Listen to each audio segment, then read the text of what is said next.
விக்ரம் குடும்பத்துக்கும் பிரசாந்த் குடும்பத்துக்கும் இடையில இப்படி ஒரு பகையா?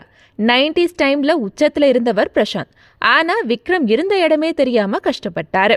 ஆனா இப்ப அப்படியே ரிவர்ஸ். பிரசாந்த் ஃபீல்ட் ஆகி போன நிலையில விக்ரம் இப்பவும் சூப்பர் ஹீரோவா கலக்குறாரு.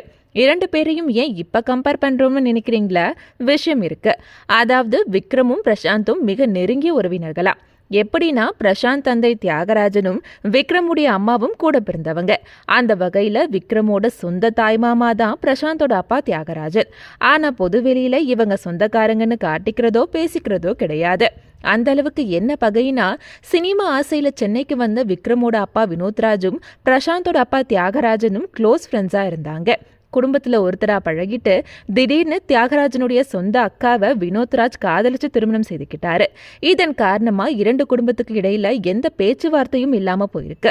விக்ரம் சினிமாவில் எப்படியாச்சும் முன்னுக்கு வந்துடணும்னு முட்டி மோதி கஷ்டப்பட்ட போதும் கூட தியாகராஜனும் பிரசாந்தும் எந்த உதவியும் செய்யாம யாரோ மாதிரி இருந்தாங்க.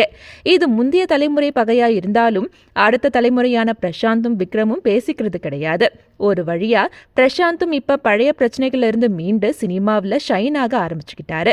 அடுத்த தலைமுறையாச்சும் நட்பு பாராட்டதான்னு பொறுத்திருந்து பார்க்கலாம்.